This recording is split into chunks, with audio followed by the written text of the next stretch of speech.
Good morning, everyone.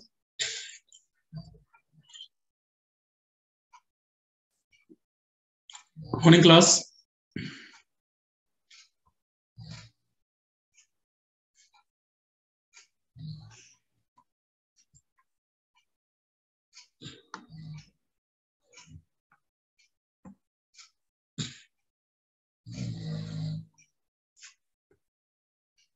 Right, तो last class तक हम लोगों ने बेसिक इंफॉर्मेशन देख ली थी आरएलसी पर।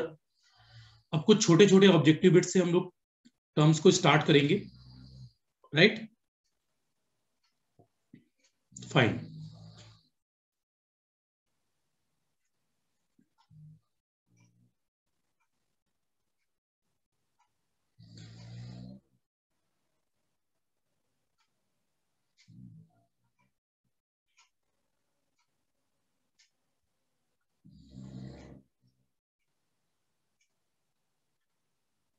फाइन,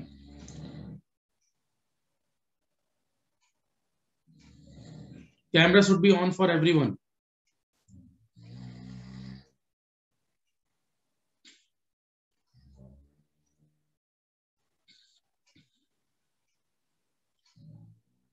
बहुत बेसिक ऑब्जेक्टिव बिट से मैं टॉपिक को स्टार्ट कर रहा हूं। See, first objective bit,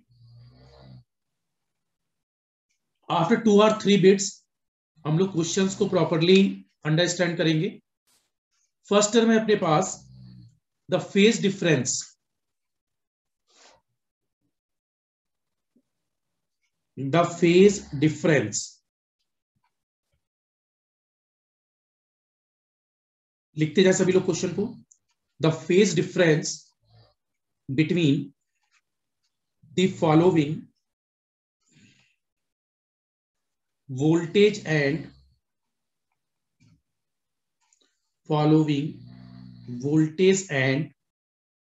current, the phase difference between the following voltage and current equation,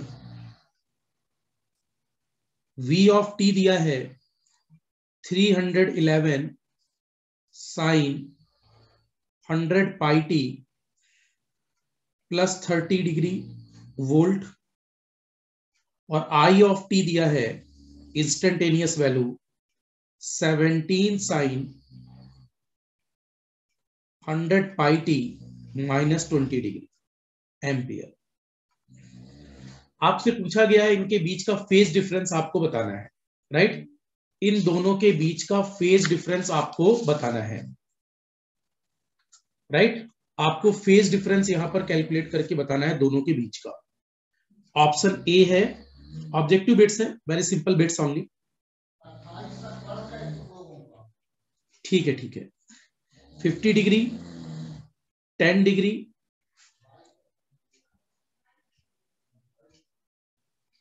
students मैंने, हाँ ठीक है, ठीक है।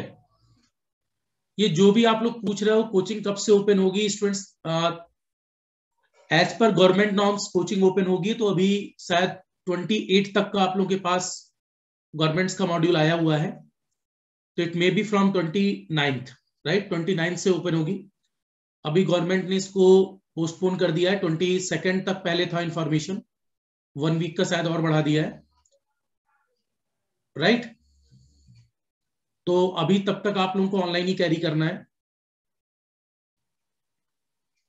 फाइन, ऑप्शन बी था 10 डिग्री, ऑप्शन सी है 20 डिग्री, ऑप्शन डी है 30 डिग्री। राइट, सो आप सभी ने आंसर सही रिप्लाई किया मेरे को। फाइन, सभी का आंसर परफेक्ट है, that is answer is a. Fine, correct. तो ये बहुत सिंपल सी बिट थी। देखिए मैं क्वेश्चन, हाँ जस्ट क्लास अभी स्टार्ट हुई है, आपसे फेज डिफरेंस पूछा गया है वोल्टेज और करंट इक्वेशन का। This is voltage waveform equation, this is current waveform equation. क्या दोनों का आर्गुमेंट सेम है? ओमेगा टी, दोनों का अगर ओमेगा टी सेम है तब आप इक्वेशंस को कंपेयर कर सकते हैं. First you have to watch both arguments. मतलब क्या दोनों की ओमेगा टी की वैल्यू सेम है? तो v ऑफ टी पर vm sine omega T, i of T पर im साइन ओमेगा टी, क्या दोनों का ओमेगा टी सेम है? यस. तो इसका मतलब क्या सॉल्यूशन में मैं बोल सकता हूं स्टूडेंट्स, v ऑफ टी को अगर v फेजर फॉर्म में आप लिखें तो 311 एंगल प्लस 30 है, और i फेजर को अगर मैं लिखूं तो ये हो जाएगा 17 और एंगल माइनस 20. ध्यान रखना यहां लिखते समय मैंने मैक्स वैल्यू ली है, मैक्सिमम. यहां भी कौन सी वैल्यू ली है? मैक्सिमम. फाइन. अब अगर मैं फेजर बनाऊं तो आपको पता है रेफरेंस वैल्यू ओमेगा टी होनी चाहिए. ये ओमेगा टी कितना दिया है यहां पर? 100 पाई टी. क्वेश्चन में आप वॉच कर सकते हैं सभी लोग, 100 पाई टी, दोनों का 100 पाई टी सेम है. अगर दोनों पर 100 पाई टी सेम है तो क्या हम फेजर ड्रा कर सकते हैं? z plus 30, listen, plus 30 means reference line से 30 डिग्री वोल्टेज फेजर लीड कर रहा होगा.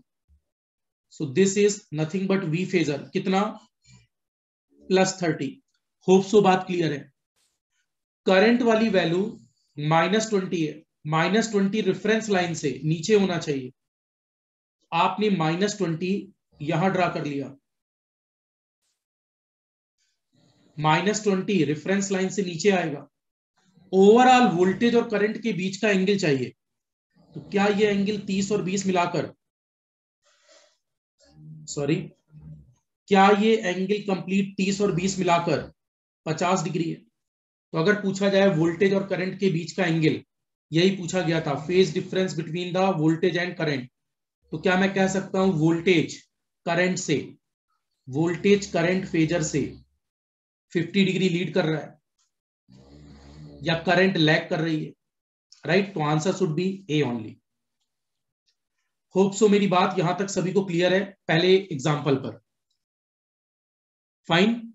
अभी जस्ट क्लास स्टार्ट हुई स्टूडेंट्स, डोंट वरी.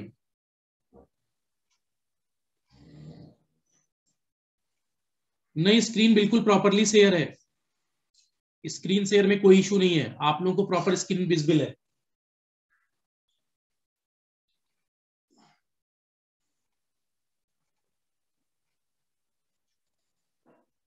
एक सेकंड में देख लेता हूं.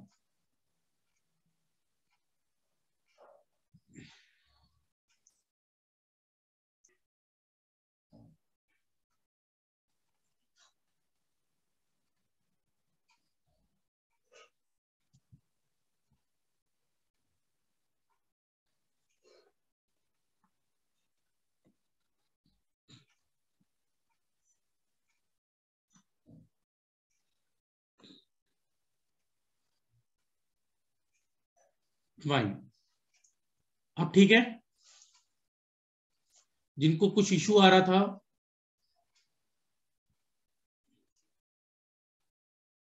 बिल्कुल फाइन. चलो, तो इसका आंसर सभी को क्लियर था फर्स्ट वाले का. सेकंड पर अब हम लोग मूव कर सकते हैं. सेकंड पर क्वेश्चन है, क्वेश्चन नंबर 2. टू साइनोसोइडल, दो ज्यावक्री, two sinusoidal currents are given by, लिखते जाए सभी लोग. Two sinusoidal currents are given by the equation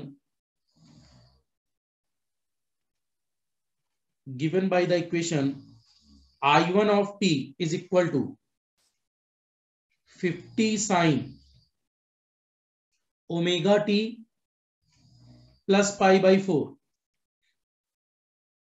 and I2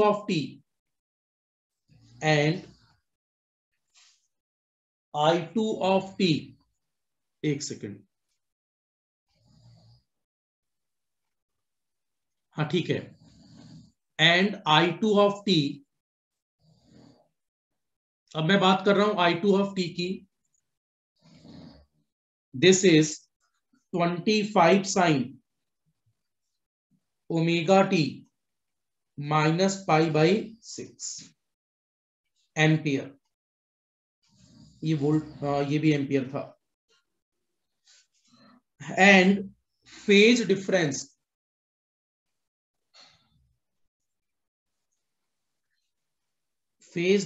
between them is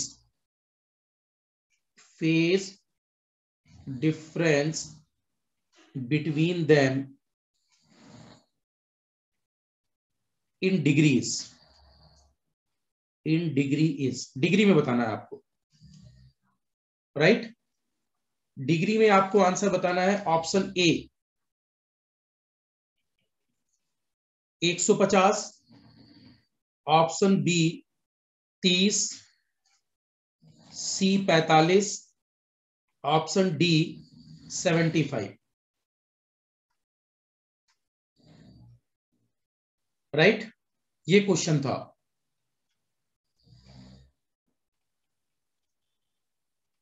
बहुत नॉर्मल वे में क्वेश्चन दिया हुआ है, आसानी से आप समझ रहे होंगे।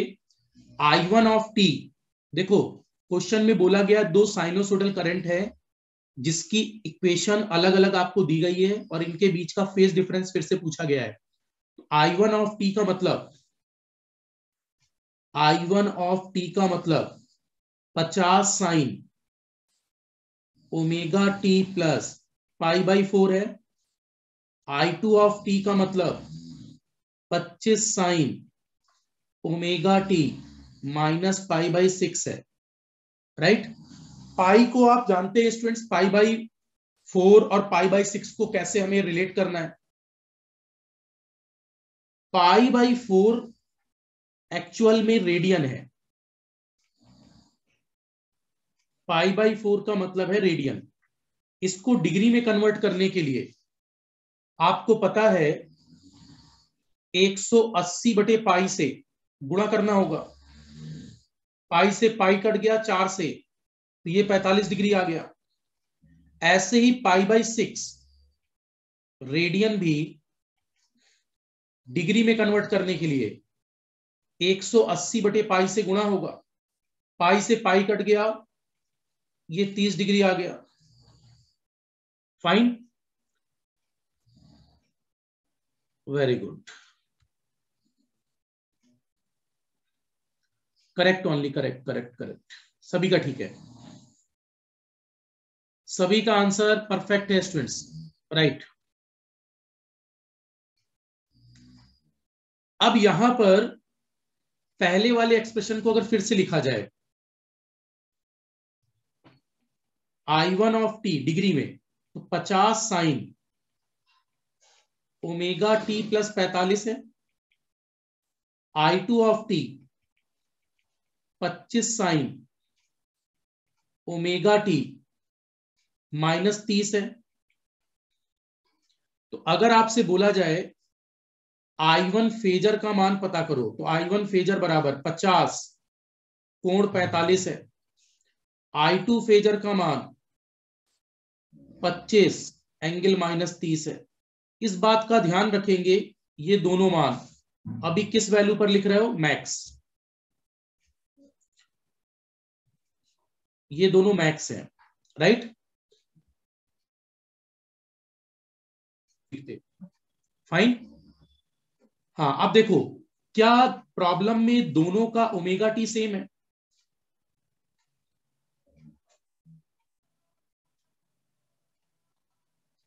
सर ये, अरे सुनो सुनो मेरी बात, यही टाइम रख दीजिए, आप करिए। अरे टाइम की जैसी अवेलेबिलिटी होगा वैसा टाइम आपको मिलता जाएगा, डोंट वरी। हाँ, अब देखिए, नींद तो मैं आप लोगों की तोड़ूंगा स्टूडेंट, है ना, सुबह 6 बजे से। हाँ, मजा तब है जब आप 6 बजे हाँ बेड से उठ जाए। फाइन, देखो यहां पर ओमेगा टी अगर सेम है तो आर्गुमेंट वैल्यू ओमेगा टी है।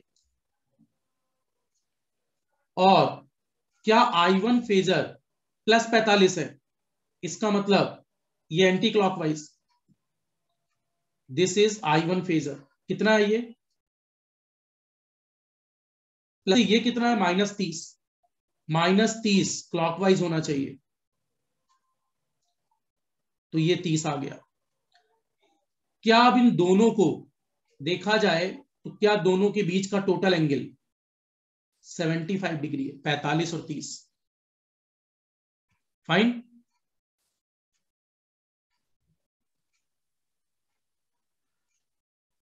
आर्गुमेंट डिफरेंट होगा स्टूडेंट्स, बेकार की बातें क्यों कर रहे हो?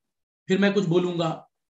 आपके घर में फ्रीक्वेंसी वोल्ट जो आ रही है वो है 50 हर्ट्ज, 314 टी। तो किसकी तुलना कर सकते हो? 628 टी से कर लोगे क्या? घर में अगर फ्रीक्वेंसी 50 आ रही है तो तुलना किससे कर पाओगे? जो मन में आता है सोचते हो कहीं तो सर से कुछ पूछा जाए। मैंने आप लोग को समझाया है, आप जैसे पूछने वाले 10 साल से आ जा रहे हैं। क्वेश्चन वो बनाओ जो कुछ वाकई में हो। हाँ, कुछ बुलेट टाइप का, नॉट छर्रे टाइप, राइट? हाँ, क्वेश्चन का कुछ एक्सप्लेनेशन अच्छा हो। देखो, जो हिट करे एटलीस्ट। ओमेगा टी सेम होगा तभी तो हम तुलना कर पाएंगे। अब ये मान लो ओमेगा टी होता, ये 2 ओमेगा टी होता, तो तुलना कैन नॉट बी पॉसिबल। ये वाला ओमेगा टी प्लेन अलग है, कोई दूसरा 2 ओमेगा टी प्लेन अलग होगा। तो अपने पास कंपैरिजन हमेशा कब हो सकता है? जब आपस में फ्रीक्वेंसी सेम हो, राइट? तभी हम फेज डिफरेंस पता कर सकते हैं, अदरवाइज आंसर होगा phase difference can not be determined. Fine. हाँ, अरे इमोशनल मत हो। देखो, दोनों के बीच का एंगल आ चुका है फेजर, दैट इज 75। मुझे नहीं लगता इसमें कोई भी इशू है स्टूडेंट्स, आगे बढ़ना चाहिए, राइट? चलो, थर्ड देखो। सर लिख ले, बिल्कुल लिख लीजिए, मना किसने किया है? और इतनी देर से कर क्या रहे थे आप? हाँ, बोलोगे समझ रहे थे, राइट। मैं तो भूल ही गया था स्टूडेंट्स।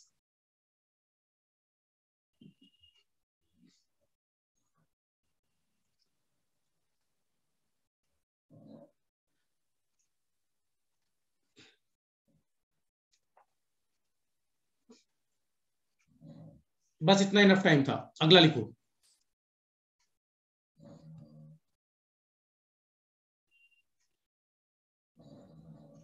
सर पहला बता दीजिए, छूट गया। अरे आप दिलीप यादव, मैं आपके घर पे नॉक कर रहा था, आप जगे नहीं, क्वेश्चन निकल गया। राइट, चलो अगला लिखो।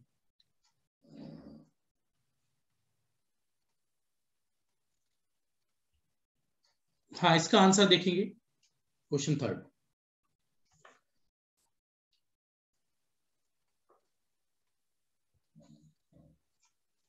हाँ सॉरी, देखो question number third. For an, लिखते जाएं, एसी सर्किट,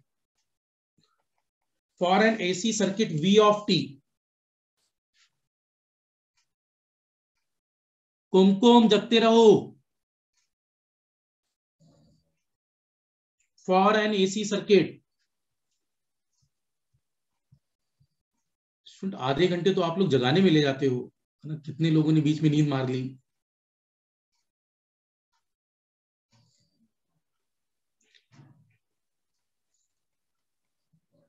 हाँ fine, sorry. V of t, for an AC circuit V of t is Vm sin omega t plus alpha, and I of t is equal to, sorry, and I of t is equal to Im sin omega t plus beta. The voltage and current, the phase difference between the voltage and current, लिखते जाएं, between the voltage and current,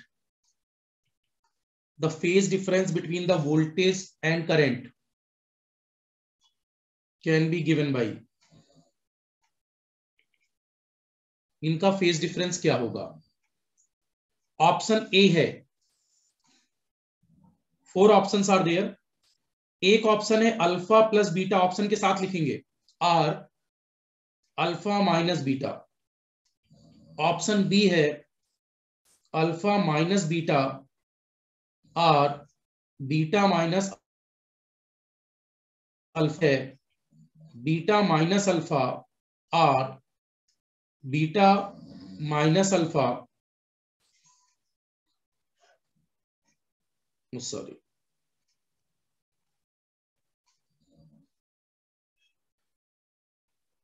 beta plus alpha, और option D है alpha minus beta. Yes, start करिए। You all should give the answer. Answer should be mandatory.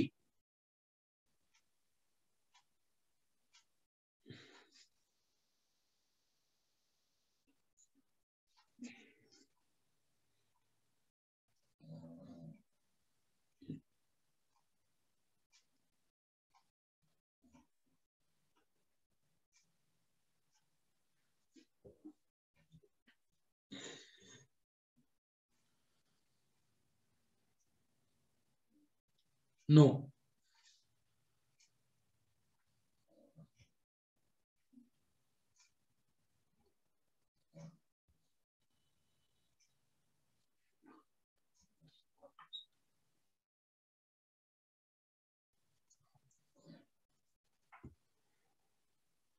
इधर इधर इधर इधर सुनो, डी फॉर दिल्ली। हाँ, इधर इधर इधर इधर एक बात बताइए,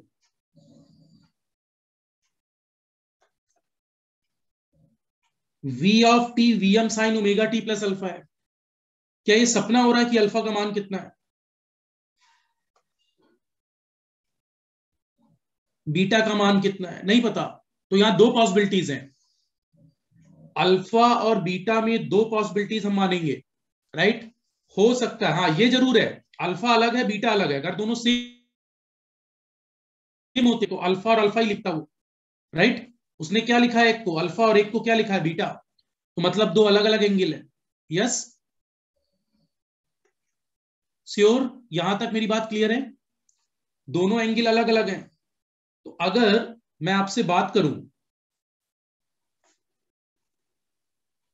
सॉल्यूशन की, तो सॉल्यूशन में पहली लाइन को अंडरस्टैंड करें। मैंने आपसे कहा केस फर्स्ट, हमने अज्यूम किया अल्फा बड़ा है बीटा से, राइट? अल्फा किससे बड़ा है, बीटा से। अगर अल्फा बीटा से बड़ा है तो बताओ स्टूडेंट्स, एक्सप्रेशन क्या दिए हुए थे? एक्सप्रेशन दिया हुआ था v ऑफ टी बराबर VM sign omega T plus alpha. तो क्या इसको v फेजर बराबर VM angle sorry VM angle alpha, I of T का मतलब है I am sign omega T plus beta, तो क्या आई फेजर को आई एम एंगल बीटा बोल सकते हैं? ठीक है, अब मेरी बात सुनिए स्टूडेंट्स, क्या दोनों का ओमेगा टी सेम है? यस। इसका मतलब अगर हम फेजर फॉर्म बनाना चाहें, मैंने अजम्पशन क्या लिया, पहले केस में अल्फा बड़ा है बीटा से, तो मान लिया मैंने, इधर देखो ये कोई वी फेजर है और यहां तक का एंगल पूरा क्या है, इधर इधर बोर्ड पर देखो, ये पूरा एंगल अल्फा है और बीटा छोटा है इससे,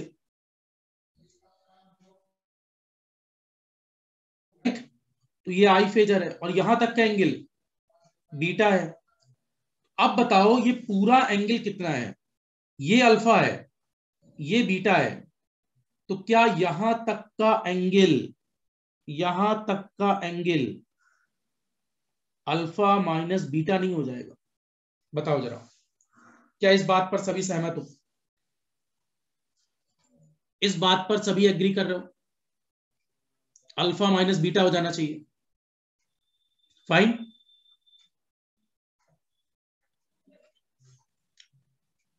ये सिक्के का पहला पहलू है। फाइन। अब अगर हम केस सेकंड पर मूव करें, up to case first, I think सभी को बात यहां तक क्लियर है। फाइन। अब केस सेकंड की अगर बात करें तो देखो, केस सेकंड पर हमने मान लिया beta is greater than alpha. Expression वही है, v ऑफ टी बराबर vm sine omega T plus alpha. तो v फेजर बराबर vm angle alpha. i of T बराबर im sine omega T plus beta. i phasor बराबर im angle beta. मुझे लगता है ये बात सब जानते हो। ओमेगा टी सेम होने पर जब भी हम फेजर फॉर्म लिखते हैं तो या तो मैक्सिमम के साथ एंगल या मैक्सिमम में बाई रूट टू करके एंगल लिखते हैं। बाई रूट टू अगर करोगे तो आरएमएस फॉर्म हो जाएगा, राइट। अभी मैंने मैक्सिमम वाला फॉर्म ही ले लिया है। क्लियर? इतना क्लियर है सबको? चलो अब एक बात बताओ, वी फेजर आई फेजर आने के बाद क्या मैं ऐसा बोलूं ओमेगा टी दिस है,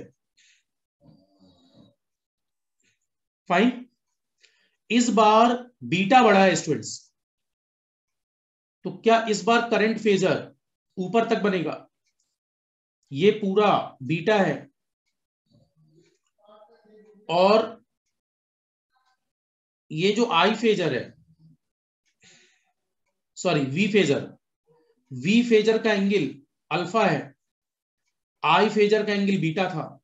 अल्फा इस बार छोटा है, अल्फा यहीं तक है, सॉरी अल्फा यहां तक है। तो अब बताओ वोल्टेज और करंट के बीच का एंगल कितना हो जाए? क्या इस बार एंगल बीटा माइनस अल्फा हो जाएगा? मुझे लगता है अब दोनों आंसर क्लियर हो जाने चाहिए। क्या ये बात सभी को क्लियर हो रही है कि आंसर कौन सा है? हमें दोनों केस को बनाना होगा, first and second both case.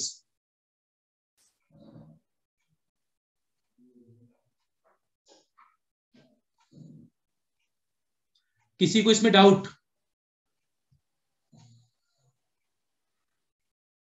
यहां तक मेरी बात क्लियर है क्या?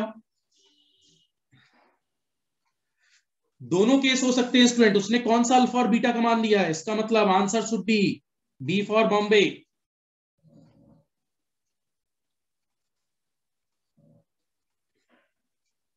राइट?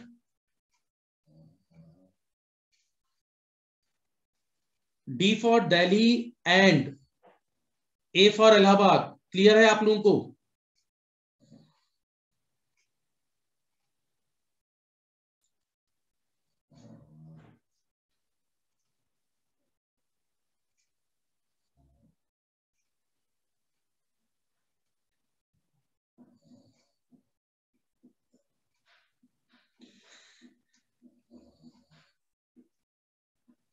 मुझे लगता है यहां तक किसी को कोई डाउट नहीं होना चाहिए।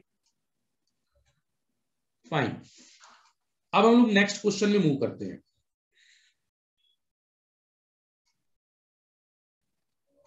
नेक्स्ट पर अगला ऑब्जेक्टिव बिट है, इन बहुत छोटे छोटे क्वेश्चंस पहले मैं ले रहा हूं।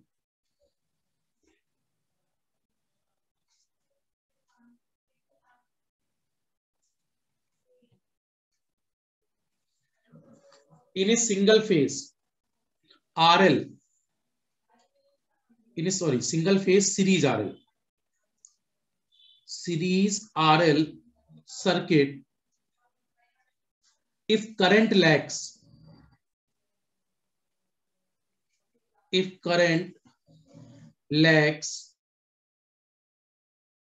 the supply voltage,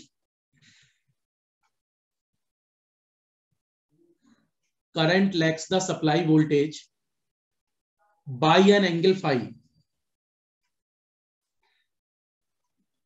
by an angle phi, comma, then voltage across the inductor, then the voltage across the inductor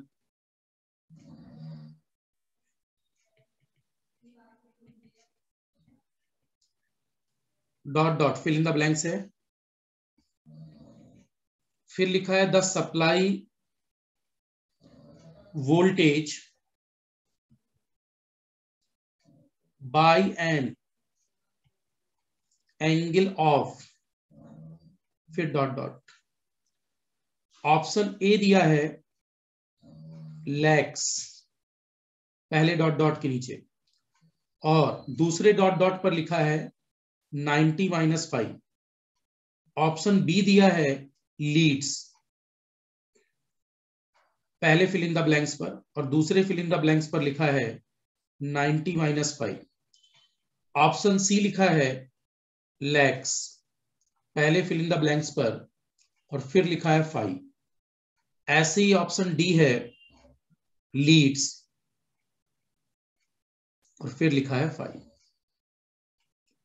right? Question को प्रॉपर समझकर स्टार्ट करिए और फिर आंसर दीजिए।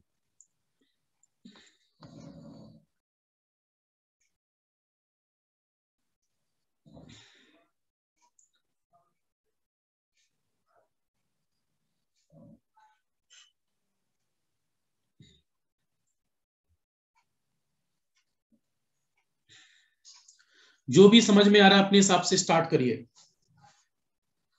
क्वेश्चन की लैंग्वेज ये है स्टूडेंट्स, किसी single phase series RL circuit में करंट सप्लाई वोल्टेज से लैग कर रहा है by an angle phi, then the voltage across the inductor, inductor पर voltage, voltage across the inductor, right, voltage across inductor lead कर रहा है लैग कर रहा है, ये बताना है किससे, सप्लाई वोल्टेज से, और कितने एंगल से, ये आपको बताना है।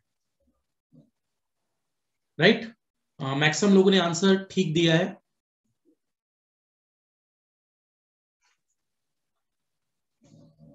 कई लोगों का गलत भी है।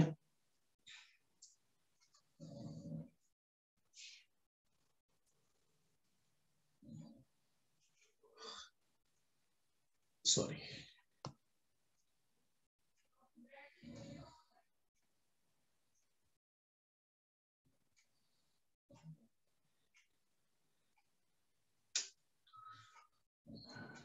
नहीं जज नहीं कर पा रहे अभी आप लोग। देखो मेरी बात को लिसन करो। जैसे यहां अपन बात करें, कैमरा स्टूडेंट्स ऑन रखो, मैंने समझाया था स्टार्टिंग में आप लोगों को, this should not be an stupid activity.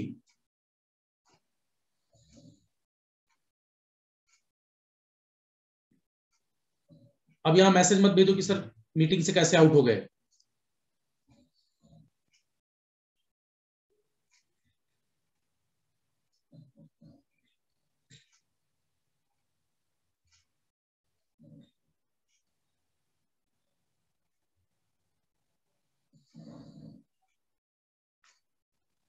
देखो ये प्रॉब्लम सभी ने पहले लिख लिया है। अब एक बात अंडरस्टैंड करो, यहां पर बिल्कुल इजी वे में सोचो। अभी हम लोग जस्ट बहुत बेसिक टर्म्स देख रहे हैं जिसमें बात हो रही है सीरीज आरएल की। मान लीजिए ये आर है, ये एल है, और इस आरएल सर्किट पर यहां कोई सप्लाई वोल्टेज है, से दिस इज वी। क्या सीरीज सर्किट में करंट सेम होगी? ये वी फेजर है या आई फेजर है? धारा जहां से इंटर करेगी वहां से प्रतिरोध पर बनने वाला वोल्टेज वी आर फेजर होगा, इंडक्टर पर बनने वाला वोल्टेज वीएल फेजर होगा। श्रेणी क्रम में धारा नहीं बदलने वाली, सीरीज में ऑलवेज करंट सेम होगी। बट क्या ये बात क्लियर है कि रजिस्टर का वोल्टेज और इंडक्टर का वोल्टेज चेंज होगा? राइट? हम सभी जानते हैं फेजर खींचते समय रजिस्टर के केस में VR and IR in same phase, दोनों सेम फेज पर होंगे। बट क्या इंडक्टर के केस में VL एंड IL में VL लीड कर रहा होगा by N angle of 90 degree. Fine. अगर मैं आपको यहां फेजर सर्किट की बात करूं तो RL सर्किट का फेजर खींचते समय ये मान लीजिए हमारे पास फेजर की स्टार्टिंग है। चलो अब देखो यहां पर ये मान लो कोई करंट फेजर है, से this is I phasor, right. और I फेजर पर जहां I है, क्या सीरीज सर्किट का I तीनों में सेम होगा? जो यहां करंट है वही यहां करंट है, वही यहां है, हर जगह है। तो इसका मतलब ये रेफरेंस है। क्या प्रतिरोध पर सबसे पहले हम लोग प्रतिरोध का वोल्टेज खींचते हैं, रियल पार्ट, तो क्या VR यही कहीं होगा? This is VR phasor, right. अब बताओ जहां ये वेक्टर खत्म होगा, फेजर मतलब रोटेटिंग वेक्टर, जहां ये खत्म होगा क्या वहीं से VL स्टार्ट होगा? और VL कितने पर लीड कर जाएगा?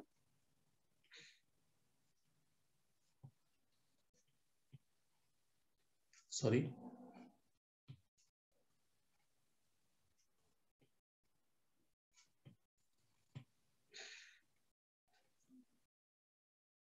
VL की अगर मैं बात करूं, फाइन,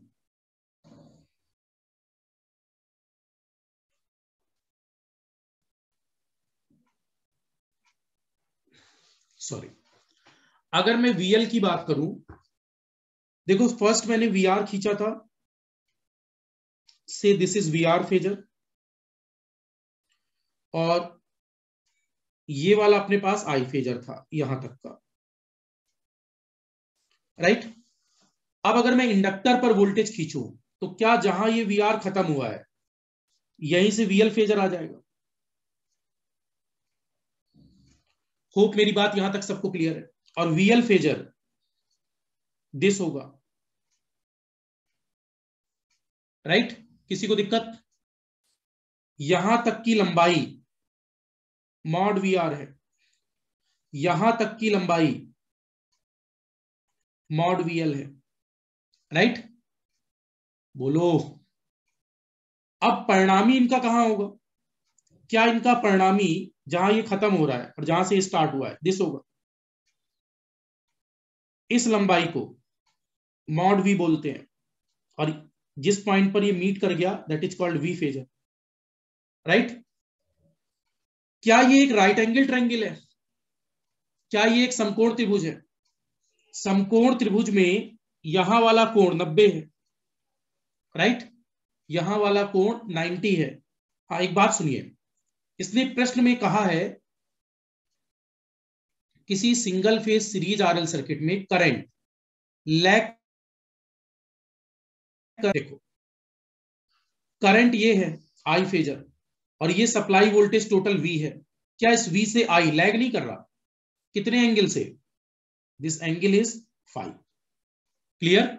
ये क्वेश्चन में दिया है, आपको प्रश्न में दिया है, ये I है और ये V है। क्या V से I लैग कर रहा है? सप्लाई वोल्टेज ही तो परिणामी वोल्टेज होगा, यस।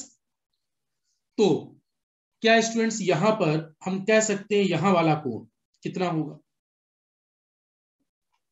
मुझे लगता है ये वाला एंगल दिखना चाहिए। क्या इसको हम बोल सकते हैं इस समय? हाँ इधर देखो, ये 90 है, ये 5 है, तो 180 टोटल एंगल्स का सम होता है ट्रायंगल के अंदर। मैं लिख देता हूं साइड में, 180 में घटा दीजिए 90 प्लस 5 को, तो क्या अपने पास, इसको भी लिखना पड़ेगा, 180 माइनस 90 माइनस 5 हो जाएगा, या 90 माइनस 5 हो जाएगा। इसी कोण को यहां लिख दिया, तो ये एंगल आया 90 माइनस 5। बताओ यहां तक किसी को प्रॉब्लम है? राइट, यहां तक कोई प्रॉब्लम तो नहीं? अप टू दिस किसी को कोई इश्यू तो नहीं?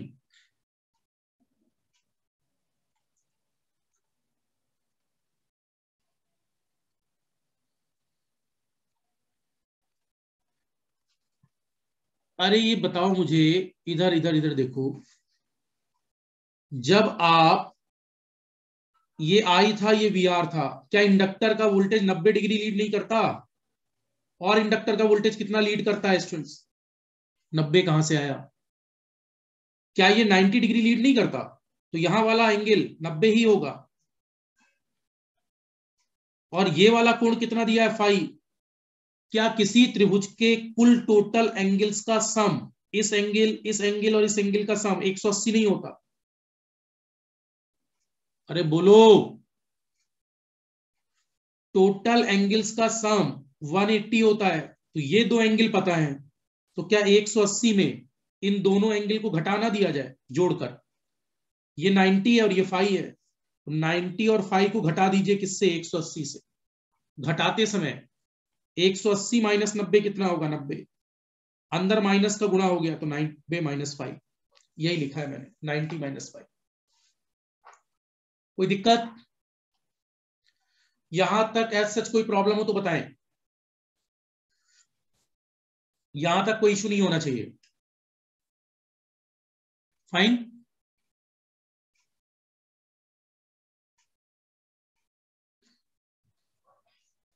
यहां तक किसी को कोई प्रॉब्लम नहीं होनी चाहिए।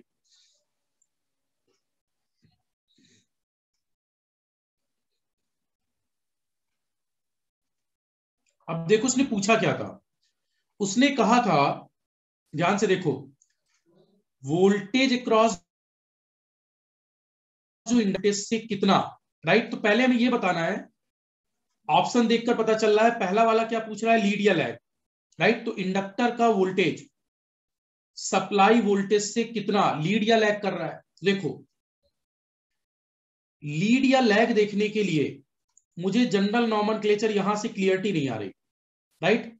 इंडक्टर का वोल्टेज, हालांकि ये बात समझ में आनी चाहिए कि इंडक्टर का वोल्टेज 90 माइनस 5 से लीड कर रहा है, राइट? ये वाली लाइन कितना लीड कर रही है? 90 माइनस 5। बट मान लो आप यहां पर, अरे मैंने कहा स्टूडेंट चाय वाय पीते रहो, आप लोग चाय कॉफी स्नैक्स करते रहो, बिल्कुल। हाँ बिल्कुल फिट रहो। देखो, अब यहां पर इस डायग्राम को जरा समझना। क्या अगर इस डायग्राम पर थोड़ा सा मैं क्लियरिटी के लिए, केवल क्लियरिटी के लिए इस लाइन को ऊपर खींच दूं समझाने के लिए, और इस लाइन को आगे बढ़ा दूं, तो क्या ये वी फेजर लाइन थी? और क्या ये वाली लाइन वीएल फेजर वाली लाइन थी? हाँ। तो क्या स्टूडेंट्स यहां से देखो, ये कोण 90 माइनस 5 है, राइट? एक सेकंड बुला रहा हूं, एक सेकंड स्टूडेंट्स।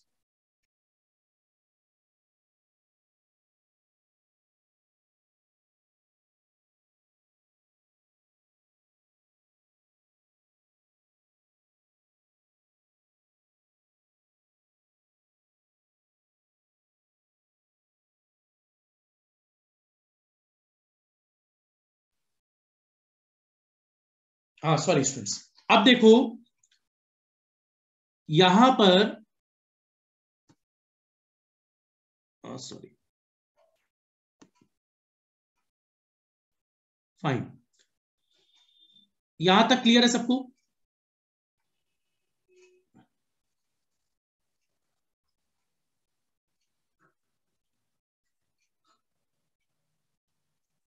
देखो,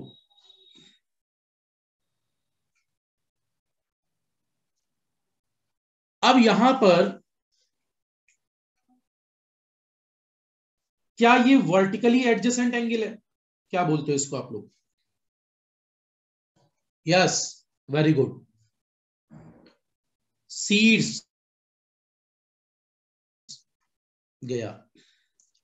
वर्टिकली एडजेसेंट एंगल को क्या बोलते हो? सीड्स अभिमुख, राइट? एंगल।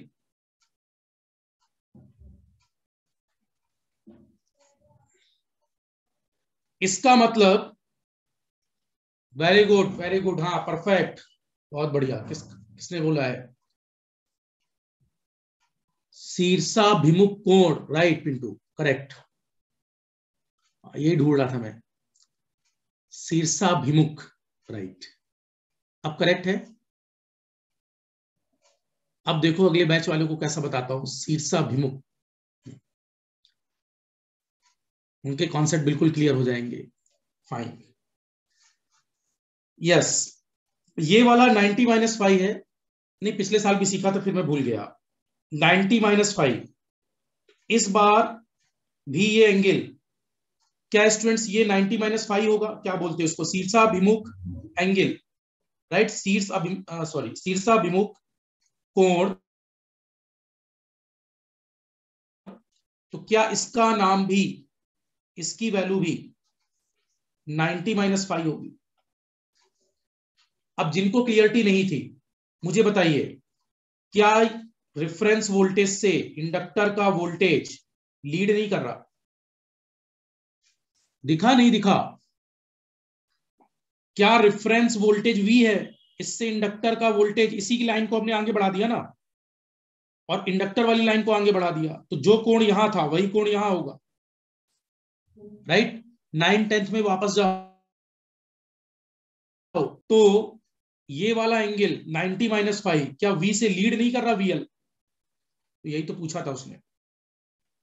एक मिनट एक मिनट एक मिनट, ऑप्शन में गलत लिख गया, हाँ ठीक लिखा है, सॉरी, लिखा तो है leads, leads 90-5, correct, B for Bombay only.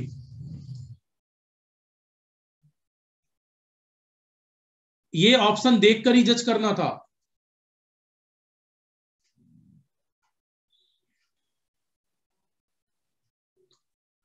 नहीं, कईयों का सही था, मैंने कब कहा गलत है, लेकिन मैक्सिमम का रॉन्ग भी था, right. In a single phase series RL circuit,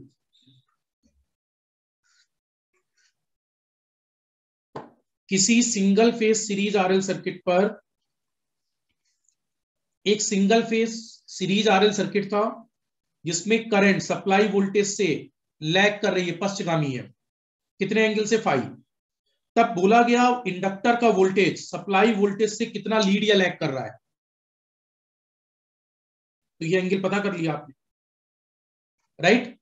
supply voltage V this है, तो इससे कितना लीड कर रहा है इंडक्टर का वोल्टेज। एक्चुअल में चल कैसे रहा, देखो ना आप, ये जो मूवमेंट है ये एंटी क्लॉक है, तो यहां से दिखना चाहिए, बट नहीं समझ पा रहे, अगर मैंने इसको आगे खींच लिया, इसको आगे खींच लिया, अब दिख रहा होगा।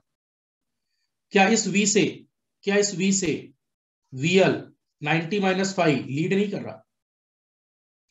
इस V से VL लीड नहीं कर रहा, और कितने एंगल से कर रहा है? 90-5। बना लो इसको, बना लो बना लो, बहुत छोटे छोटे क्वेश्चन से आज स्टार्टिंग कर रहे हैं हम लोग।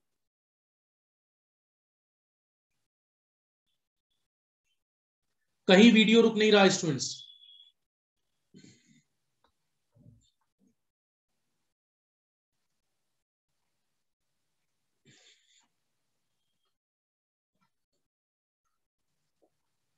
और ये थोड़ा बहुत तो दिमाग लगाना पड़ेगा। अब आप सोचो बिल्कुल सीधा क्वेश्चन आ जाए, तो ऐसा नहीं है।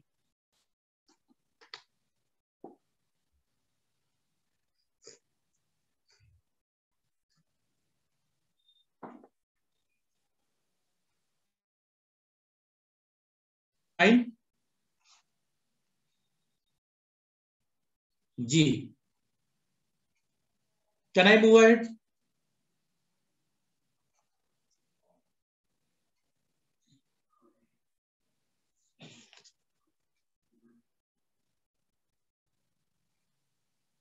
एक बार फिर से बनाना है क्या फेजर?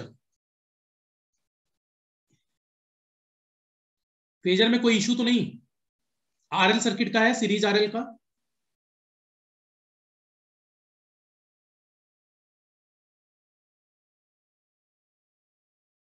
फाइन, चलो अब देखिए, एक सर्किट है, क्वेश्चन लिखेंगे, कौन सा था ये, for second, third, sorry fourth था, फिफ्थ है। क्वेश्चन नंबर फिफ्थ, इस पर बोला जा रहा है आपसे the current in the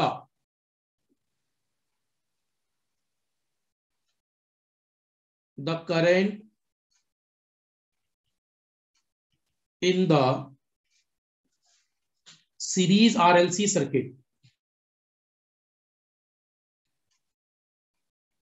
current in the series RLC circuit shown in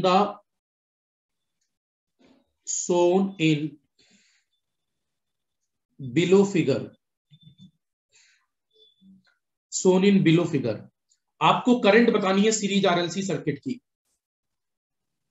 ठीक है, और ये परिपथ आपको दिया गया है shown in the given figure। Option से आप जज करेंगे। ऑप्शन में बोला गया है, option A, I is in phase with applied,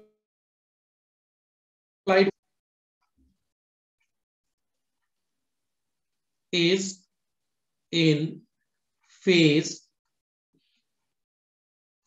with the applied voltage।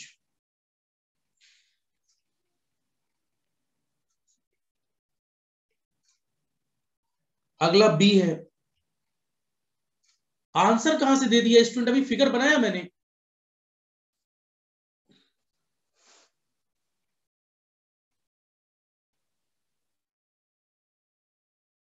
से जाते हो, अभी इसमें आपको आंसर कहां से दिख गया बिना फिगर के?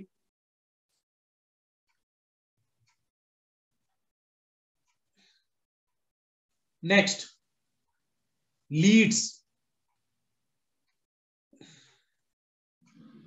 leads the applied voltage। next, lacks the applied voltage।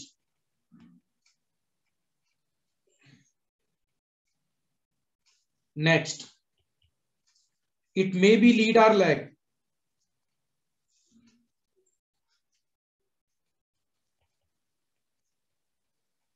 it may be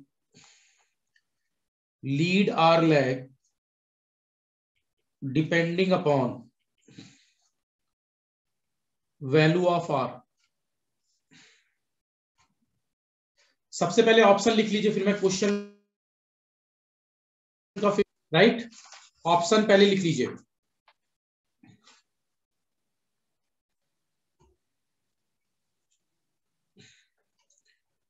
ये फिगर इस तरह से दिया हुआ था, दिस इज आर, यहां एक क्वाइल लगी है, क्वाइल पर लिखा हुआ है 0.01 हेनरी, यहां लिखा हुआ है 10 माइक्रोफेरेड,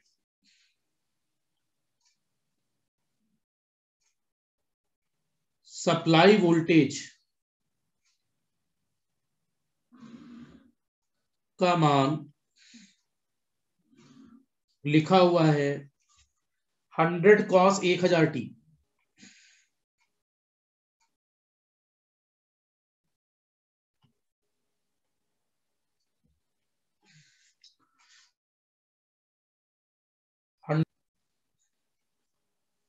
यस, स्टार्ट करिए, सर्किट दिया है आपको, अब स्टार्ट करिए, राइट, अब स्टार्ट करिए, अब कोई इश्यू नहीं है।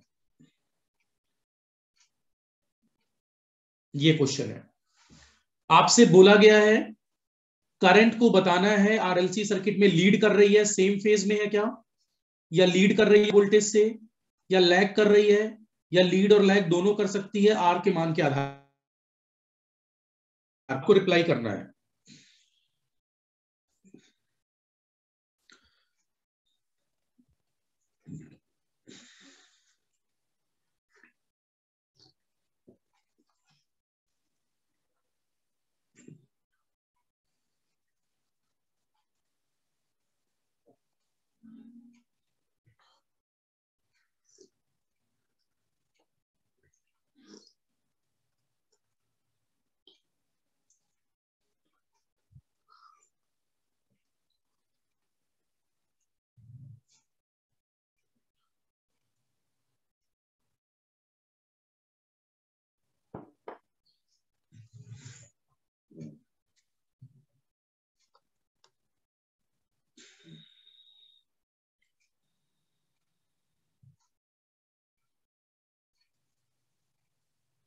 मैक्सिमम कराऊंगे।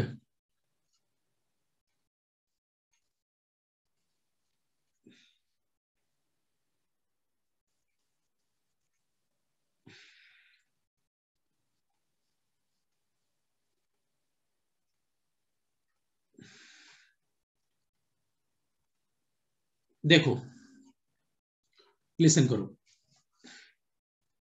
ऑब्जर्व करना। मैं कल, अगर आपको याद हो, अच्छा पहले क्वेश्चन की लैंग्वेज सभी समझ गए? एज सच क्वेश्चन की लैंग्वेज में तो कोई इशू नहीं है। अर्चना, पहले करेक्ट था आपका, बी कैसे बोल रहे हो? A is the right answer only. A is the right only. हाँ देखो,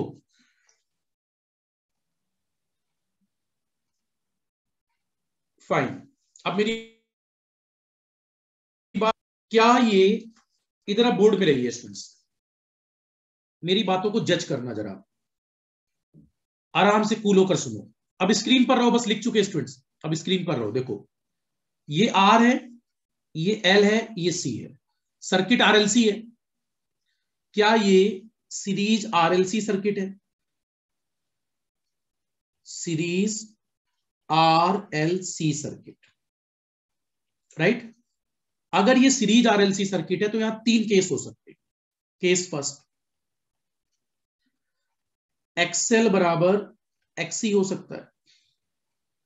मॉड नहीं लगाना चाहते तो हटा देता हूं,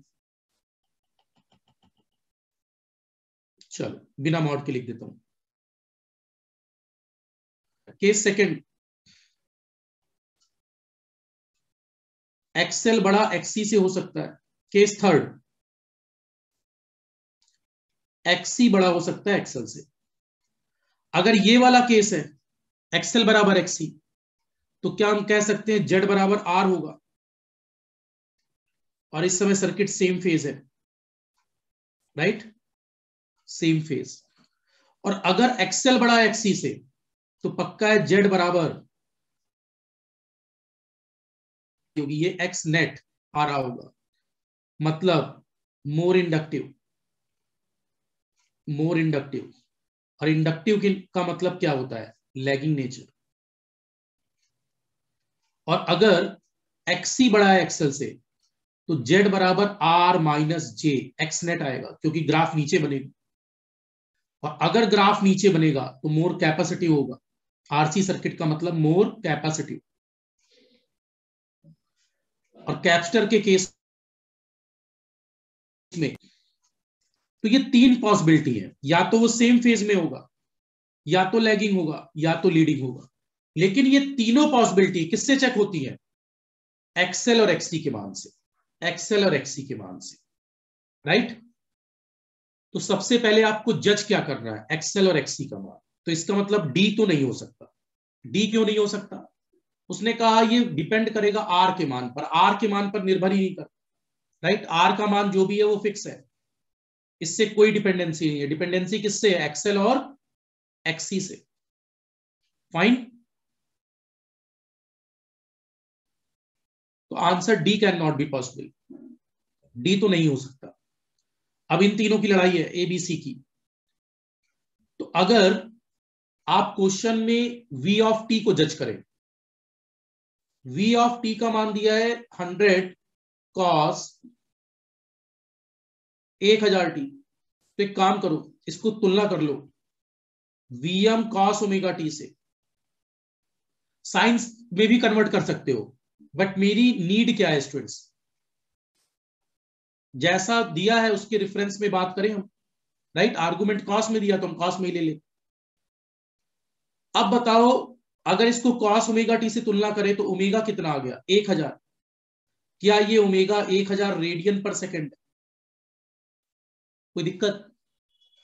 अब जरा बताओ, एक्सएल बराबर होता क्या है? Omega L.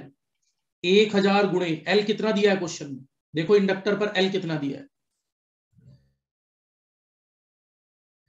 राइट। कितना दिया है? 0.01 हेनरी। तो आपने इसको लिख लिया।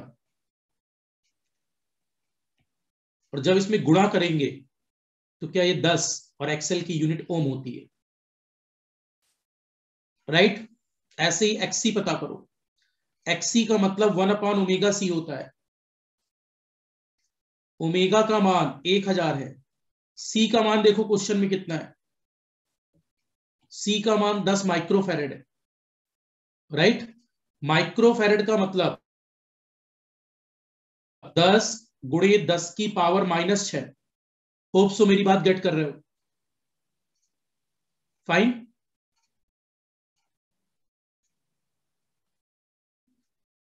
यही तो होगा स्टूडेंट्स।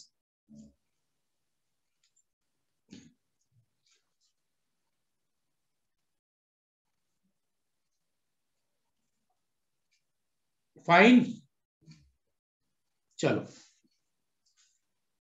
तो क्या 10 की पावर 6 ऊपर चला गया और 10 की पावर 4 नीचे है, तो क्या अपन इसको 10 स्क्वायर बोल सकते हैं, मतलब 100 बोल सकते हैं। और एक वैल्यू 100 ओम है। बताओ एक्सएल बड़ा है या एक्सी बड़ा है? तो सॉरी, यहां पर जो वैल्यूज थी अपने पास, वो वैल्यूज इस फॉर्मेट में है जिसमें एक्सी अपने पास बड़ा आ गया स्टूडेंट, सॉरी मैंने ध्यान नहीं दिया, एक्सी बड़ा एक्सेल से है। अब सही है। अगर एक्सी का मान 100 है और एक्सेल का मान 10 है, तो क्या मोर कैपेसिटिव है या more is more capacitive only? More capacitive. और मोर कैपेसिटिव का मतलब करंट लीड करेगी लैग करेगी? I is leading from V. Lead करना चाहिए, कौन सा ऑप्शन है जरा चेक करो। Sorry, this is not A, this is B. A भी रॉन्ग है। ए का मतलब सेम फेज, तो एक्सेल और एक्सी बराबर। B for Bombay this time. Lag the applied voltage, ये भी गलत है। क्वेश्चन का सॉल्यूशन आप सबको क्लियर हो गया होगा।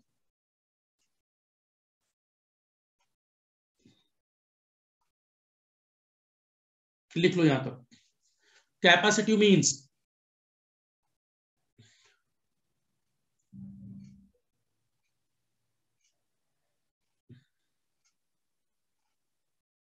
मुझे लगा एक्सेल और एक्सी बराबर है।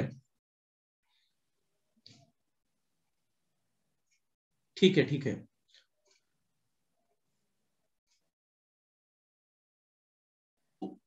100 माइक्रोफेरेड था, मैं 10 लिख गया हूं। मैंने 10 माइक्रोफेरेड लिख दिया है, इसलिए इसका आंसर दिस है। अगर ये 100 होता तो नीचे अगर यहां 100 माइक्रोफेरेड होता तो ये 10⁵ आता, तब ये 10 आता। और जब दोनों बराबर हो जाते तो सेम फेज हो जाता, राइट। क्वेश्चन का क्लियरेंस होना चाहिए आपको। ये लाइन, सीरीज आरएलसी सर्किट में 3 केस हो सकते हैं, राइट। या तो एक्सेल और एक्सी बराबर तो सेम फेज रेजोनेंस। एक्सेल बड़ा अगर एससी से होता तो मोर इंडक्टिव, मतलब लैगिंग केस। और अगर एक्सी बड़ा है एक्सेल से, more capacitive, that is leading case, right. और लीडिंग और लैगिंग की ही तो पूछा है इसमें।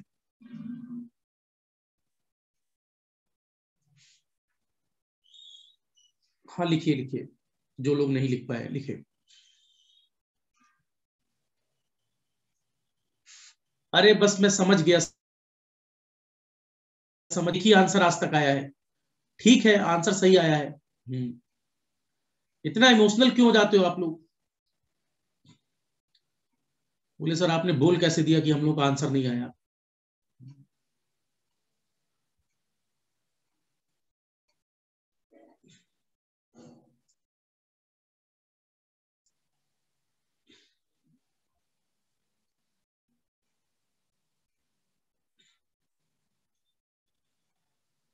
आंसर ठीक था कुछ लोगों का, कुछ ही लोगों का, हाँ ये भी समझ जाए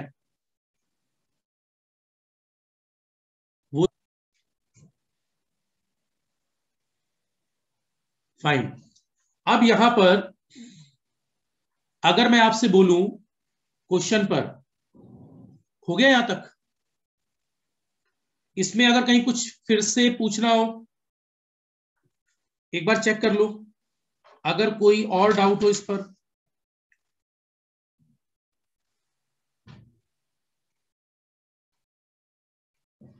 कहीं कोई डाउट हो?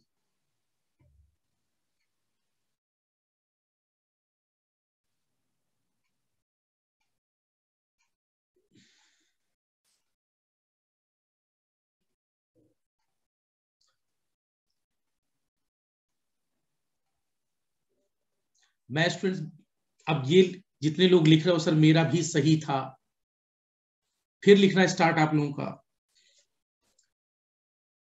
मैंने कहा अभी एक ठीक क्वेश्चन दे दूंगा, अपने आप आंसर इधर के उधर हो जाएंगे। ठीक है, दो चार का सही था। चलो अभी सीक्वेंस से चलने दो, गरीबी स्टेप बाय स्टेप से। यहां तक क्लियर है?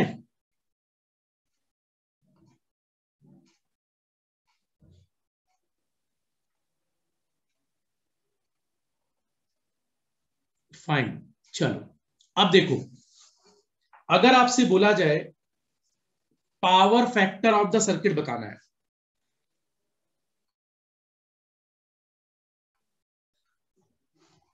Power factor of the circuit, लिखिए क्वेश्चन। एक मिनट, क्वेश्चन कौन सा था? 6 अप टू 5th हो गया, right. Question number 6। Total 200 questions हैं यहां से स्टूडेंट्स, राइट। एसी पर टोटल 200 क्वेश्चंस हैं जो हमें क्लास में सॉल्व करने हैं, बाकी आप घर में करते रहना। जिसमें पहले बहुत छोटे छोटे बेसिक से हम लोग क्वेश्चन, और बहुत आसान टॉपिक्स होते हैं ये। लिखिए question, the power factor, the power factor of the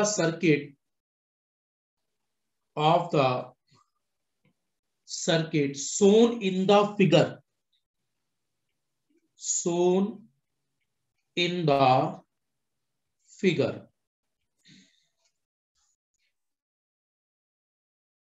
figure, चार ऑप्शंस हैं। ऑप्शन ए 0.6 लैगिंग, जिसने पिछले क्वेश्चन का आंसर सही दिया था, ए, बिना क्वेश्चन लिखे। मैंने लास्ट ईयर एक्सेल बराबर एक्सी कराया था स्टूडेंट्स, इस बार मैं क्वेश्चन में प्रिंटिंग मिस्टेक कर गया। 100 माइक्रोफैरेड की जगह 10 माइक्रोफैरेड, लेकिन आंसर आपका बिना क्वेश्चन लिखे सही था। इसे कहते हैं चमत्कार को नमस्कार। चलो 0.6 lagging, sorry, next one 0.8 lagging,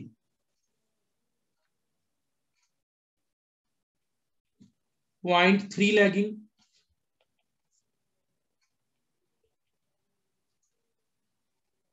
और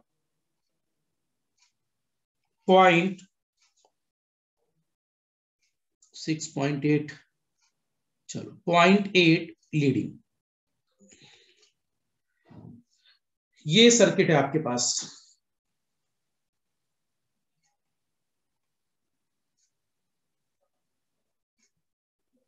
this is 3 ohm, this is 5 ohm,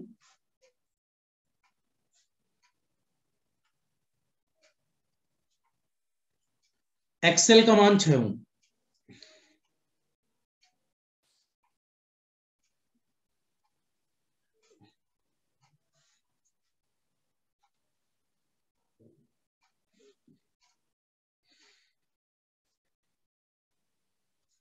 ये कोई वी फेजर है, this is I phasor, right. ये आपको दिया हुआ है, इसके बेस पर वो बात कर रहा है। यहां ये भी लिखा हुआ है, एक मिनट, V का मान डायरेक्ट लिखा हुआ है 100 वोल्ट और यहां लिखा हुआ है 80 वोल्ट।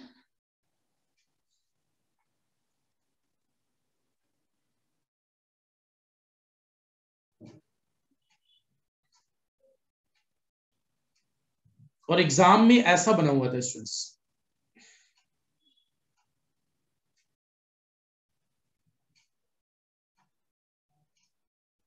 ऐसे बना लीजिए इसको।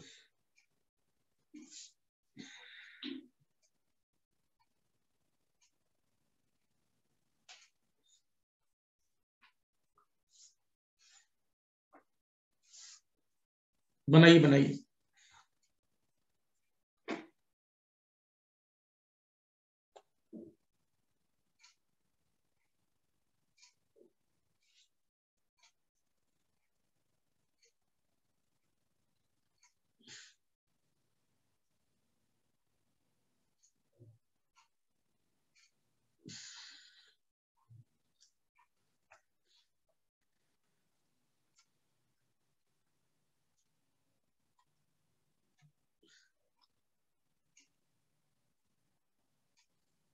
राम अवध, मुझे स्क्रीन से निकल कर आपको क्लास से आउट करना पड़ेगा। 50 बार गलत आंसर टाइप कर रहे हो, केवल बैठकर केवल टाइपिंग ही कर रहे हो।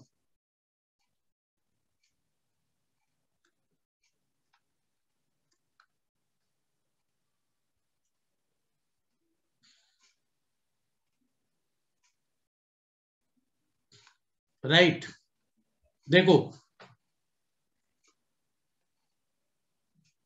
सभी के मैसेज पहुंच रहे हैं स्टूडेंट्स, ठीक है। हाँ, मैसेज सभी के पहुंच रहे हैं, घबराओ नहीं।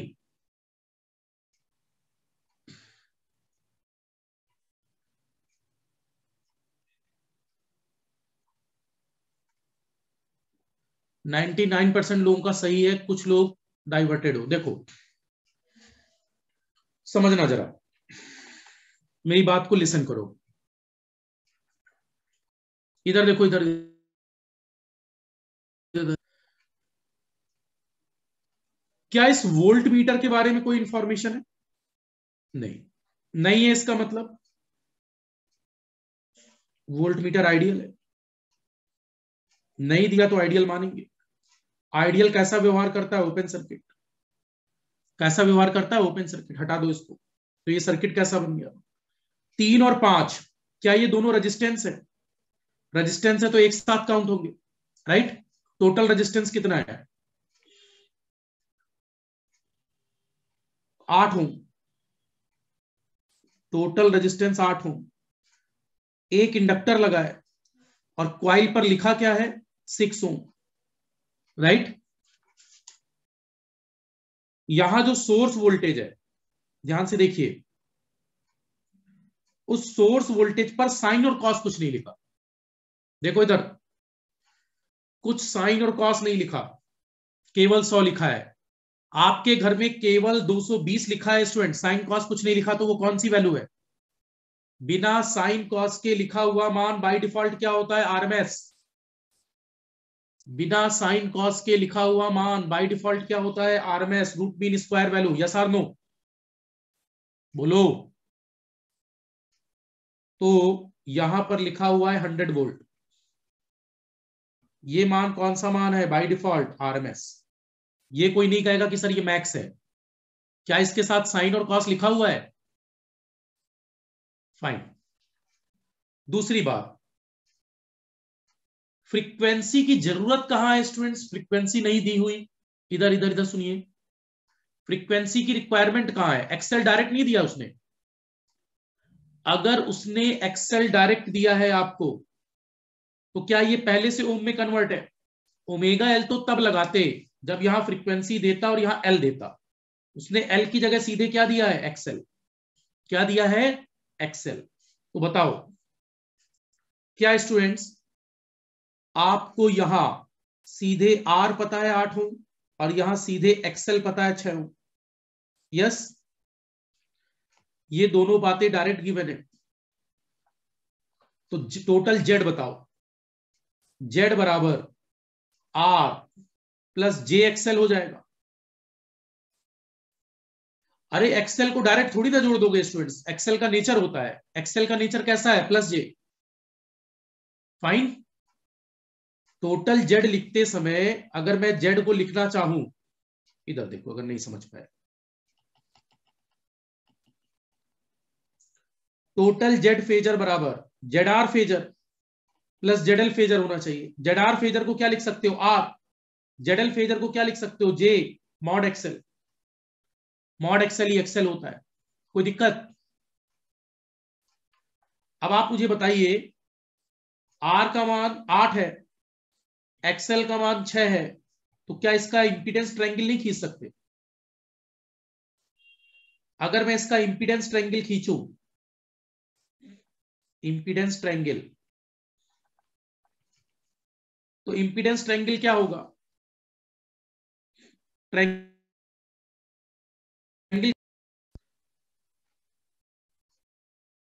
हाँ, बेसिक बातों से स्टार्टिंग करते हैं।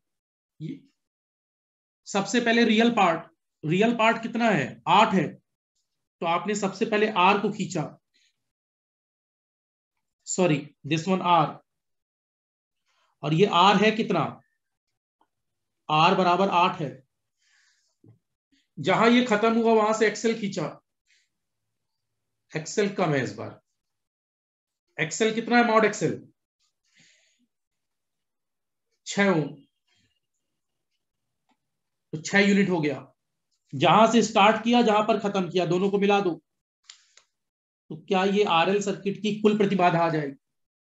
इसे ही अपन क्या बोलते हैं, मॉड जेड, और इस एंगल को क्या कहते हैं, फाई। कितना आ जाएगा, मॉड जेड का मतलब under root R square plus XL square, mod R square plus mod XL square, हटा दिया मॉड। आर का मान 8 था, एक्सएल का मान 6 था, 8 का स्क्वायर 64, 6 का स्क्वायर 36, रूट ऑफ 100। क्या ये 10 ओम नहीं है, लेकिन ये मॉड जेड है, राइट। अब यहां से पावर फैक्टर क्या होता है, शक्ति गुणांक कॉस फाई, तो कॉस फाई बराबर R by Z, universal formula. हाँ, मॉड जेड लिख लो। मॉड जेड का मान 10, पावर फैक्टर न्यूमेरिकली आना कितना चाहिए, 0.8, राइट। सर्किट आरएल है आरसी है, सर्किट है कैसा, RL. RL circuit power factor lagging leading, always lagging.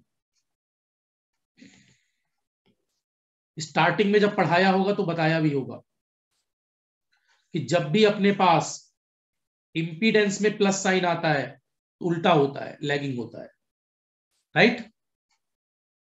बोलो, क्लियर है सबको। पहले यहां तक लिख लो एक बार, फिर स्टार्ट करते हैं। अब एक बार मान लो मैं वोल्टेज ट्रायंगल से बनाऊं इसको,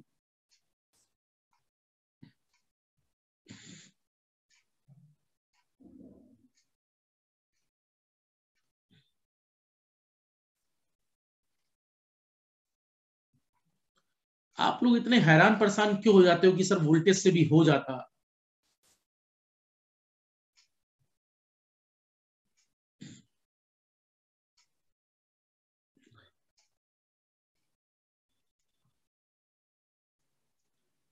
मैं बता रहा हूं स्टूडेंट्स, अगर पहले वोल्टेज से बताया होता तो पेट में दर्द इस बात का होता कि सर इंपीडेंस से भी हो जाता।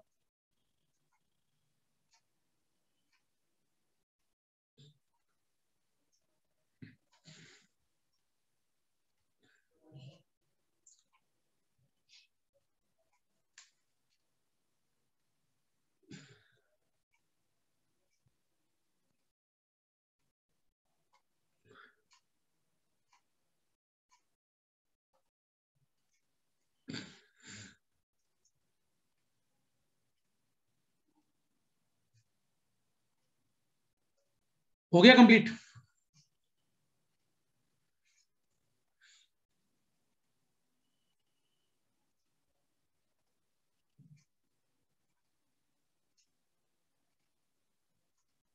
कंप्लीट है यहां तक?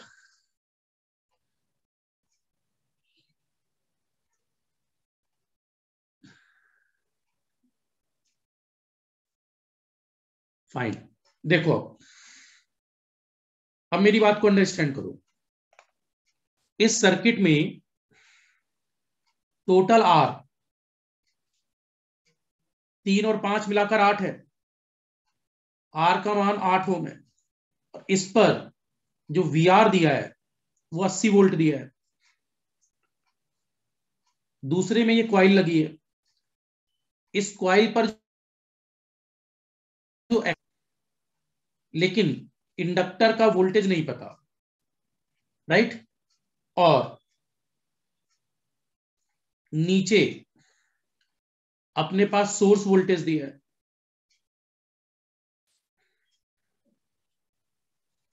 सोर्स वोल्टेज कितना दिया है? 100 वोल्ट, राइट। अब मेरी बात को समझना, अगर आप टोटल की बात करें, बहुत ध्यान से सुनेंगे मेरी बात, ये रजिस्टर का वोल्टेज है, इंडक्टर का वोल्टेज थोड़ी देर में कोई लिख देगा सर वीएल भी पता कर सकते हैं, जरूरत नहीं है बट फिर भी मैं लिख दे रहा हूं। सीरीज सर्किट में क्या सेम होगा? करंट सेम होगी एवरीवेयर। सीरीज सर्किट में क्या सेम होगी? हर जगह करंट सेम हो। Fine, agree. और ये हमने ओपन क्यों कर दी ब्रांच? क्योंकि जो वोल्ट मीटर है वो आइडियल होगा। आदर्श वोल्ट मीटर के बारे में कुछ बताया नहीं तो इसको ओपन कर देंगे। तो ये सीरीज आरएल सर्किट है। फाइन, कोई दिक्कत? अब जरा सोचो, अगर मैं यहां केवीएल लगाऊं तो क्या मैं कह सकता हूं V R phasor plus VL phasor minus V phasor बराबर 0, या वी फेजर बराबर V R phasor plus VL phasor? किसी को दिक्कत? क्या स्टूडेंट्स टोटल वोल्टेज V इस वोल्टेज और इस वोल्टेज के फेजर सम के बराबर नहीं होगा? या दोनों पक्षों में I का गुणा कर लें जहां Z वाली टर्म बनाई थी? क्लियर? तो वोल्टेज वाली टर्म बन जाएगी। Accepted? Getting my words? Fine. अब अगर मैं फेजर बनाऊं, जरा ध्यान से देखो, सीरीज आरएल सर्किट पर फेजर बनाते समय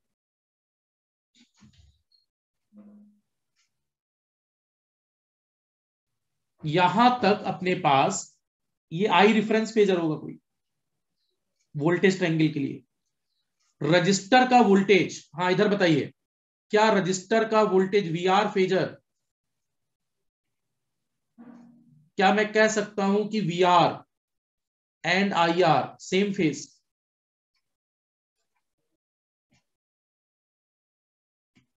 रजिस्टर पर वोल्टेज और करंट सेम फेज होते हैं। लेकिन अगर बात की जाए इंडक्टर की तो यहां पर वीएल लीड करता है, leading from current by 90 degree. तो वीएल अपने पास, मैं ब्लू कलर से खींच रहा हूं, पहले वीआर यहां तक होगा। और मॉड ऑफ वीआर दिया कितना है? 80। इंडक्टर का वोल्टेज यहां से 90 डिग्री ऊपर जाएगा। इस वैल्यू को हम क्या कह रहे हैं? Mod VL. समझने के लिए आप वीएल लिख लेना, जहां से स्टार्ट किया जहां पर एंड किया मिला दो। क्या ये टोटल मॉड वी आ जाएगा? और त्रिभुज बन गया। क्या यहां से भी पावर फैक्टर आ जाएगा? मॉड वी का मान क्वेश्चन में कितना दिया है? 100 वोल्ट। तो क्या अगर यहां पर कहीं साइन फाई भी पूछा होता तो मॉड वीएल भी पता कर सकते थे, राइट? क्या पाइथागोरस प्रमेय यहां भी लागू होगी? आरएल सर्किट के लिए ऊपर ही तो बनेगा वोल्टेज ट्रायंगल। फाइन।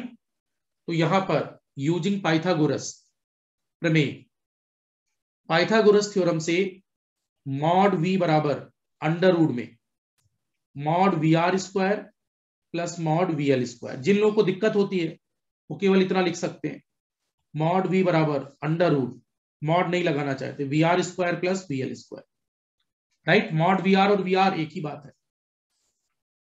VR कितना था 80, एक मिनट सॉरी, स्क्वायर वाली टर्म ही यूज करें ना यहां पर, फाइन। बेटर होता मैं स्क्वायर वाली टर्म ही लेता, तो मॉड वी स्क्वायर बराबर VR square plus VL square. अपने को चाहिए क्या इस समय? VL square. तो अगर मुझे VL स्क्वायर चाहिए तो mod we square minus VR square, 10 का सॉरी 100 का स्क्वायर माइनस 80 का स्क्वायर, तो क्या VL स्क्वायर बराबर 100 का स्क्वायर 10,000 है, 80 का स्क्वायर 6400 है, तो क्या VL बराबर अंडर रूट, क्या VL बराबर 60 वोल्ट है। इंडक्टर का वोल्टेज कितना आ गया स्टूडेंट? 60 वोल्ट। पूछा नहीं था, जस्ट निकाला है हम लोगों ने, राइट? ये आपसे पूछा नहीं गया था, ये जस्ट मैंने कैलकुलेट कर दिया है। मुझे नहीं लगता इसमें कोई इशू होना चाहिए कि VL कैसे निकालना है यूजिंग पाइथागोरस।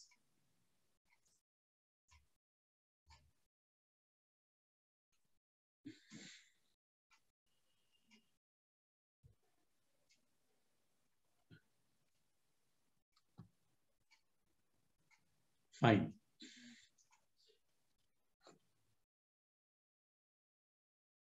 अब अपने को पता क्या करना था? अपने को पता करना था पावर फैक्टर। पावर फैक्टर होता क्या है? शक्ति गुणांक cos फाई किसी भी ट्रायंगल का। तो cos फाई कितना हो जाएगा? cos फाई का मतलब बेस अपॉन हाइपोटेन्यूज, तो mod VR upon mod V, या इसी को VR अपॉन मॉड V भी कहते हैं। VR था कितना? 80, मॉड V कितना था? 100.8। अब बताओ मुझे, इस फिगर को देखकर बताओ, क्या परिणामी वोल्टेज से करंट लैग कर रही है? करंट यहां है, तो करंट लैग करने का मतलब lagging, power factor nature is lagging. RL circuit है, definitely this will be lagging, no issue. अब एक बार मुझे प्रॉपरली बताओ, इसमें कहीं किसी को दिक्कत तो नहीं?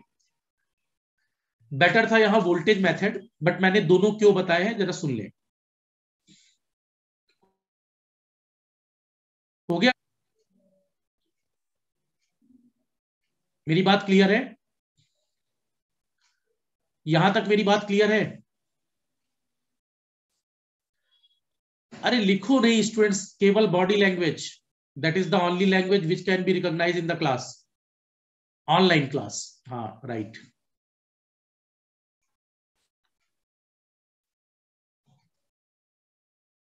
चलो, अब अगर इस प्रॉब्लम में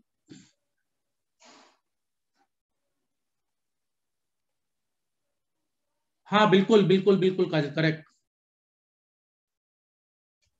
बिल्कुल, that is also right, but that is mod I, right? उसका रेफरेंस एंगल हम लोग 0 बनाएंगे। दैट इज आल्सो फाइन कि अगर आप यहां पर 80/8 करेंगे, राइट, तो यहां से करंट 10 आएगी, और अगर यहां 10 करंट है तो 10 गुणे 6 60 होगा, लेकिन इसका नेचर प्लस जे होगा, राइट? यहां का वोल्टेज आई इंटू एक्सल से भी तो आएगा, क्योंकि यहां पर हमें आई पता चल गई। मूव करें क्या आगे?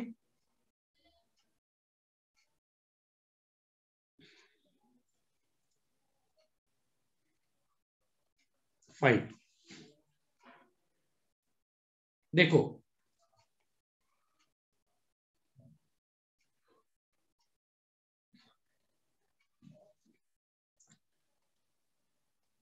इधर सुनो, इधर इधर इधर इधर।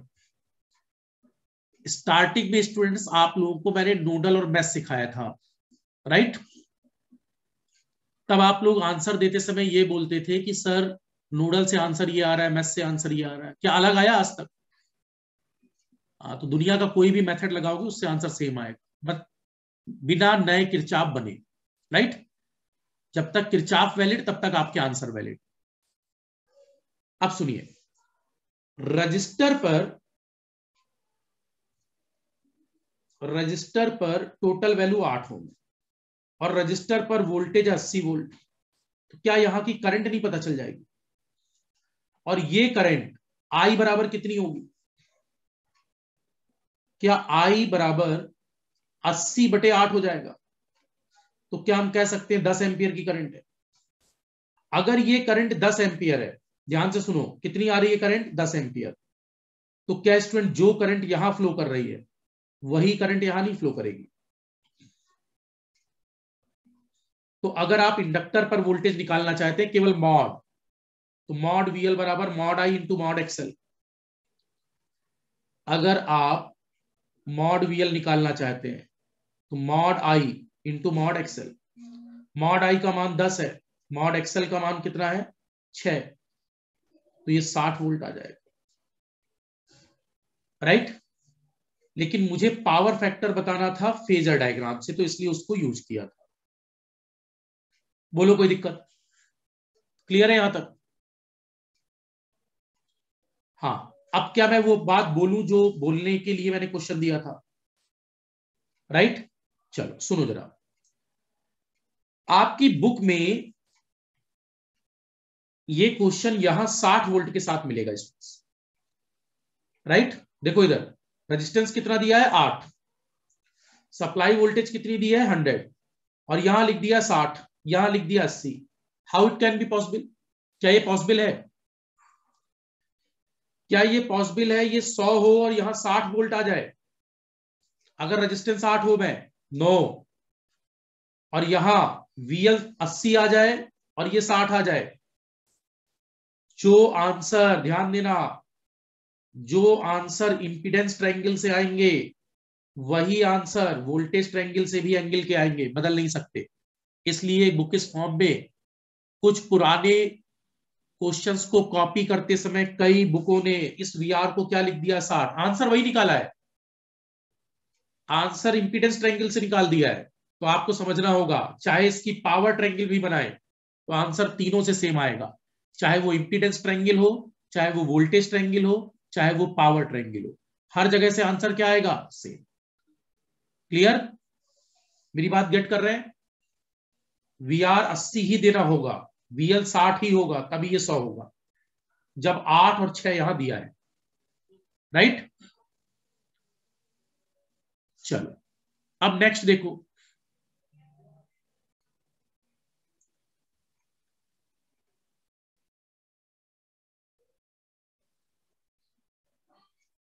स्क्रीनशॉट ले लो जो लोग नहीं लिख पाए। अगर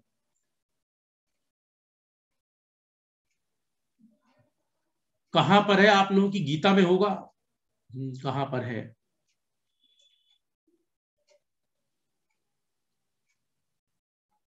फाइन। अब देखो, अगले क्वेश्चंस पर R, L और C पर हमें एक साथ मूव करना है। नहीं बस, ठीक है, इसको बाकी नेक्स्ट करेंगे। कहां तक करवा दिया मैंने? Question number 6, right. Question number 7 आगे मैं स्टूडेंट्स कल कराऊंगा, राइट? अभी मुझे कुछ वर्क है। क्वेश्चन नंबर याद रखना 7 से भी कराना है, ठीक है? यहां तक समझ गए हो ना न्यूमेरिकल्स? ठीक है, न्यूमेरिकल्स में थोड़ा हाथ सेट करना, यहां से थोड़ा सा कॉन्फिडेंस बढ़ेगा आपको, ठीक है?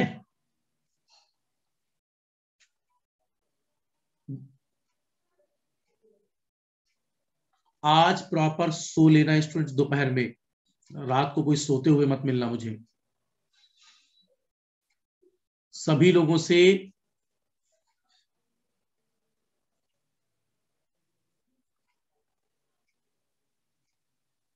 आज की क्लास इवनिंग शायद 6 to 8, जो भी आपको टाइम भेजा गया होगा।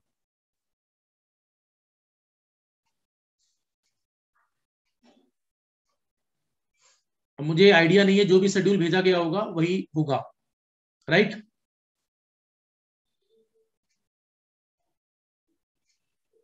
फिर आप लोगों ने सजेशन दिया सर सुबह 9 बजे से ही क्लास ले लीजिए। हाँ, चलो बाय बाय। हाँ bye bye, you all can leave the meeting.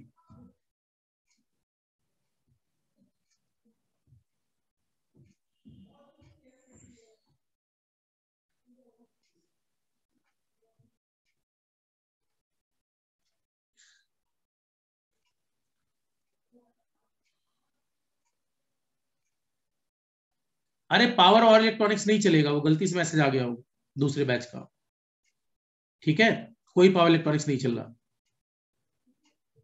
वो गलती से आ गया था मैसेज आप लोगों को। आपके अभी 2 ही सब्जेक्ट चल रहे हैं, BEE एंड डिवाइस।